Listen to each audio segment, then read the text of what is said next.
Bourbon Bill, and tonight, a very special episode. We're diving back into one of my favorite rye distilleries of all time, and we're going to talk about, I don't think, a known fact about the age of a certain product that they're doing right now that you may want to grab.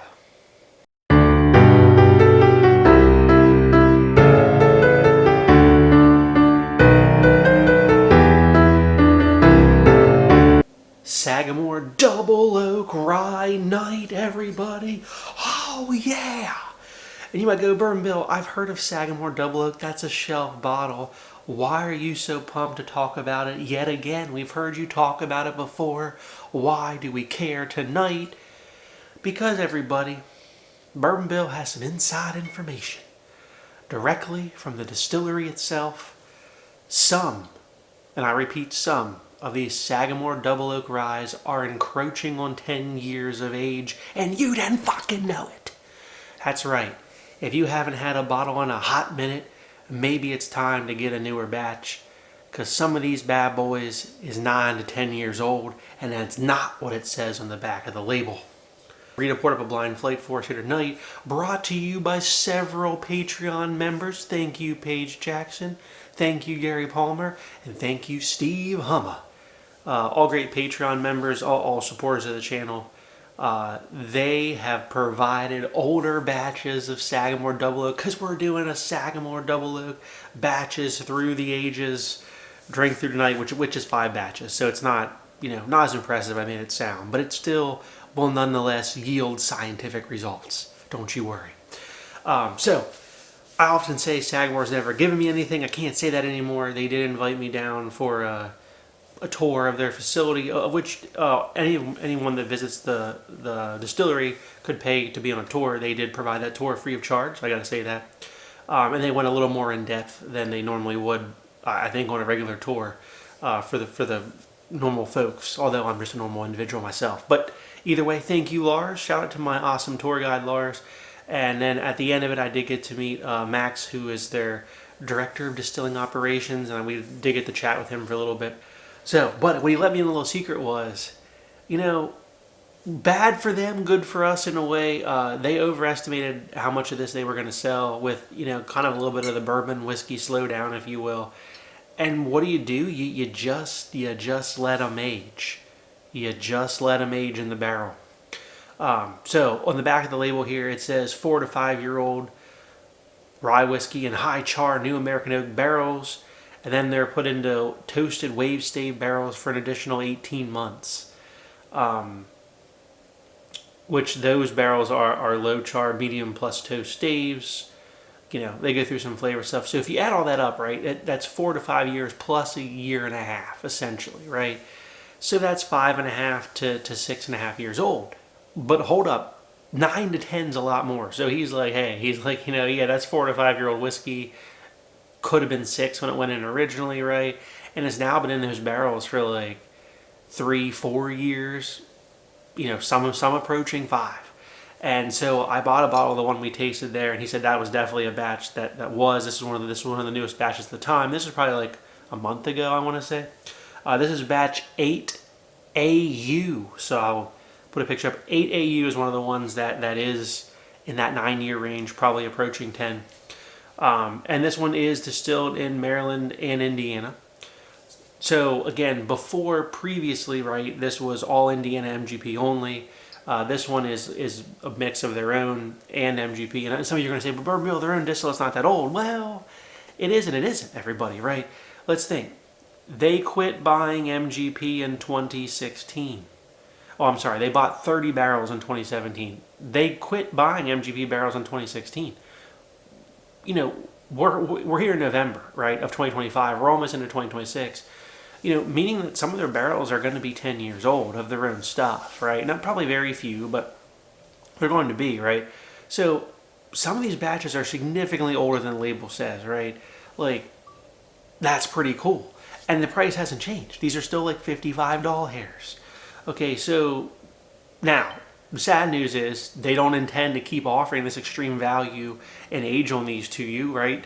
They want to go back to what's on the label. So they're cutting production, and eventually they are going to get back to what it says on the back of this label here, which is 4 to 5 years and a year and a half in the wave stage. So they're going to go back there. So if you like an older rye, you want a deal of a lifetime, you got to seek out the batches now, because that's what's going to be the high age stuff. So that's pretty cool. So this is kind of like a 10-year-old double oak rye, although it's probably not quite 10, but 9, 8.5, 9 year, 9.5, somewhere in there. So pretty cool.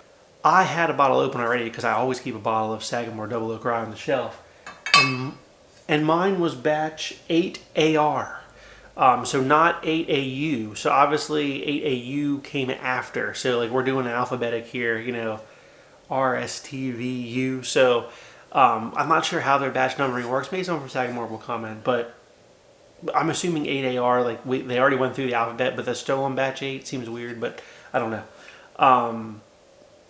I really dug this bottle. I did do a review of this one, like kind of I'll link it above, but I thought it was better than some of the older ones, and now it makes sense. I didn't know that information then, but now it makes sense why. Our samples tonight, we're going to go through our Sagamore batch B.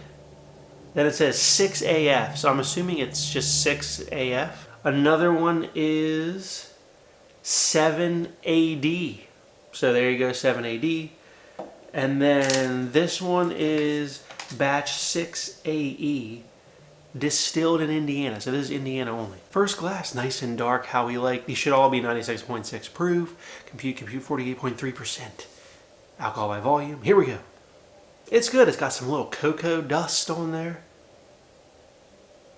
That double oak woodiness is there. Some light stone fruit. I feel like though I used to get a lot of like cherry and coconut and like toasted almond, like that's here, but it's not as rich as I remember. Down the hatch. Oh man. Well, it's good. Again, a lot of chocolate, like toasted rye spice here. Very good. Very good. I like that one. Second glass. Very similar to the first here. This one might smell a touch weaker actually. This one smells a little bit toastier, but a little bit less fruity. And these could just be little batch variances, right? We'll see if there's some that really shine versus the others, right? That's all we can do. That one is lighter on the flavor. That's not as good as the first one. The first one's better. Wow. There's more rye spice on the end of the first one. Feels more viscous and thick too, yeah. The second one is not bad, but it's not as good as that first glass. There's some differences here. Third glass tonight. Whoa. I feel like cherry now, like chocolate cherry. Yeah, the first glass was more chocolatey with the toasted note and like the tropical fruits, well, fruitiness anyway. This one's got way more cherry, the third one. And now we're back. The palate is viscous again. Wow, it's funny. All three of those have been a little bit different. I mean, this one's more chocolate cherry, but kind of misses those stone fruits of the first glass. So, 1 and 3 so far for me. 2 is a clear loser out of those 3. All right. Oh, I didn't look for color differences. Hold on. First glass. I don't know. First glass could be a touch darker. Third glass. Nah, they're the same. Fourth glass. Oh boy. The fourth glass is actually a little bit darker. Could this be one of the older ones? Let's give it a nosing. Holy shit. Guys, the nose is elevated on this as well. What do I always say? The darker the better on your whiskey. Holy shit, this smells like a different animal. Way richer on the nose than any of the previous 3. Any of them. This has the cherry, the tropical fruits, the chocolate note. Wow, just that beautiful toasted wave stave barrel note, I guess that's what it is. Down the hatch. Oh my God. Oh. Oh, that's better. Well, that's the winner. The tropical fruits up front, toasted oak, a little bit of cherry, caramel. Finishes with toast note. It's not as spicy. Glass 1's a little bit spicier, I think. Glass 1 is a spicier finish, but weaker on the flavors overall than this fourth glass. So far, number 4 is winning, and it's pretty easy to say that. Okay. Fifth glass. Compared to the fourth, pretty even, but I mean, could be a scooch darker. 5 is darker than the other 3 though. So 4 and 5 are darker here. By a little bit on the glass. All right, glass number 5 on the nose. Son of a bitch. Oh my God. It's so much cherry. Oh, tropical fruits. Heaven. Did I mention the heaven in the glass? This could be the best one yet. They kept getting better. I wish I had more. Okay, the fourth one, which is my first place so far. I haven't tasted the fifth. Fourth here, fourth glass, I mean, had the tropical fruits. The fifth glass shades darker. It's just so much rich cherry. It's like a cherry, chocolate, almond, like coconut covered thing. It's delicious. Definitely, I think number 5 is my favorite note. All right, down the hatch. Oh my God. Oh. The only glass here tonight that we just touched a little bit of mature oak. Like, all these are double oak, so they have that like toasted double oak woodiness to them, but this fifth glass just graced our tongue with a little bit of mature oak.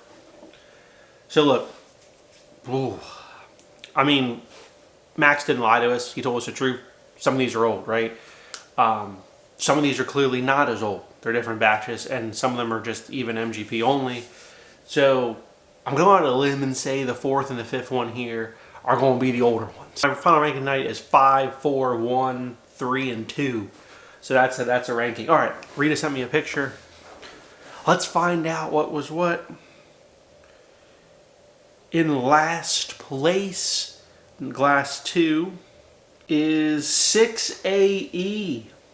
So this one had some stats. 6AE, distilled in Indiana. So that was MGP only. That was the worst one. So 6AE. Okay. That was last place. Fourth, that was fifth place. Fourth place was glass 3, which was, 6AF. A little bit better, and it was a little bit of a later batch, right? How funny is that? I mean, maybe this is just like these bottles have been open longer. I mean, I don't know if these bottles were sealed when comment below, Paige, Gary, or Steve, how empty were these bottles? Maybe that has something to do with it. But so far, it's like 6AE was the worst. 6AF was slightly better. I like that one. Okay, third place was the first glass. First glass tonight is 7AD. Or we just kept getting better. 7AD. Gary, you sent me that one, sir. Is that all MGP, or is that MGP and Maryland? What does it say on the back? Comment below. But 7AD, that was third place, which leaves the 2 older batches are first and second. We already know that now. Whoops, a reveal, I guess. Should have made that more theatric. Okay, in first place is the brand new one that Max told me about, 8AU. So look, 8AU, if you haven't had one of these in a while, go, if you have one, go check what the batch is. If you don't have like an 8A, middle of the alphabet type of deal, you're doing yourself a disservice. If you like it, go buy one of these sons of bitches. You just found out they're like 9 years old, heading on their way to 10. You just found out. And your time's limited, right? Like, clearly we proved tonight they haven't been as good. Oh, sorry. Second place was 8AR. So literally And that one's been open. This one was just opened a day ago. So this one's only gonna get better with air. So that's even more damning. That like this is we're in the thick of it. 8 AU, guys. If you love Sagamore, you like the double oaks, you've had them in the past. You're like they're pretty good, you know. But I'll just pick one up when I see it. Go get it now. You know, Sagamore. If you're watching this, guys, if they're 10 years old or they're 9 years old, I know it costs money. You got to do the TTD. Put a 9-year label on it. You can sell it for a little bit more. This is a better rye than some of your older batches. Both this 8AR and 8AU are a little bit better. I mean, well, this one particularly is a lot better, but both of these are a significant jump over the old ones. They just taste more mature. So, again, sad to hear they're heading back down in age to be what they were. And not that none of these were bad tonight. They're all A+, right? Especially at $55 hairs. But the last two guys are significantly better. So, gosh, that's... Alright, one final comparison, because I just can't help myself with these. The only other double oak rye you should have on your shelf, Peerless. Double oak rye, one of my favorites. Absolute favorites. Now, the one thing Peerless does, Sagamore, if you're listening, is gives it to us at cask strength. They also do a sweet mash, low barrel entry proof. They do that similar to Michter's and other distilleries, but age on these, we don't know. But I don't think I have it up here. I do have a store pick single barrel double oak rye from Peerless that I know is 8 years old. So we take that into account. The store picks are always older. This is a shelf bottle. It was bought this year, so it's one of the newer ones. My guess is these are like 6.5 to 7 years old. These with the store picks being 8. Some of these could be 8 too. So guess what, folks? Less age than that. Price on these bad boys, about a Benjamin. $100 hairs a bottle for this. Again, it is cask strength, but only at 110 proof. It does vary a little bit on the Peerless. Got our Peerless here poured up, cask strength, versus our winner of the Sagamore Flight. Guys, they're the same fucking color. And the Sagamore is only 96.6 versus cask strength 110. And they're like identical in how dark they are. That is incredible in and of itself. And keep in mind, the Sagamore's basically half price. Peerless Double Oak Rye, shelf bottle on the nose. Oh man, cinnamon, chocolate, rye spice, cherries. God, a mature, woody scent. That smells good. All right, Sagamore, the latest and greatest, 9 years old. Damn, these are neck and neck. The Sagamore is a little brighter on its fruit note, but don't take that to mean younger. Sometimes brighter fruit means younger. That's not what this means. It means it's just like a brighter cherry, because it also has these like tropical fruit notes and the chocolate. It smells sweeter, right, than the Peerless. The Peerless leans into a very tannic, like very dry woody smell, if you will, where the Sagamore is like a very sweet woody smell. Man, I love the nose on both, honestly. But the Sagamore has a touch better nose, I gotta say, although I really do like them equally. Yeah, it's, do you want drier and like more savory? That's the Peerless on the nose. Or you want sweeter and fruitier? That's the Sagamore. But Sagamore's always lean into the fruit in all their releases. But I'm going to give the edge of the Sagamore on the nose. Down the hatch of the Peerless. Oh my God. Oh, that's so good. Oh. You get cinnamon, chocolate, barrel char for days, like a leather cherry at the end, rye spice. Phenomenal sip on the Peerless. Oh my God. Oh my gosh, they're fighting each other. Why does the Sagamore feel thicker on the mouthfeel? Why? It's not even barrel proof. All right, final verdict. Sagamore. Oh, I did. Oh. This is a phenomenal bottle. Sagamore, listen up. Not trying to raise prices, but put an age statement on this, you could charge $10 more, you know, and you're still going to be a great value. This bottle is killer. And people don't know because, not that the other ones weren't, but the older ones were good. They weren't this level of greatness because you have a higher age on this. Don't get rid of this bottle, please. Like, keep aging them. Maybe up the proof a little bit. Give us like 100 proof. You know, you did 96.6. Give us 100 proof. Give us a 9-year age statement. You could charge a little more, and you'd just be killing it. That's my advice. Take it or leave it. But this bottle's a little bit better, and it's like half price of the Peerless.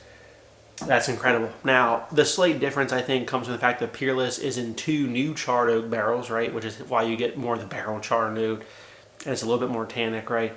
And it's delicious in its own right. I'm not knocking it here tonight. I love it. I'll continue to buy it, right? I like that flavor profile. They're different flavor profiles. The Sagamore, though, it remains honestly thicker on the mouthfeel, and it's not barrel proof, which is insane. It delivers actually a little bit more flavor overall. A punchier flavor, again, than the barrel proof Peerless, which is, again, incredible. And I just thought the Sagamore's a little bit better put together. But if you're not a fruity guy, you want, the Sagamore is in that toasted wave stage, the second barrel, so it's not 2 new charred oaks. They're both new barrels, but one's toasted. But that's the difference. But Sagamore does what it does best. Its profile is unmistakable and delicious. And if you haven't had a Sagamore Double Oak in a while, this is your wake-up call.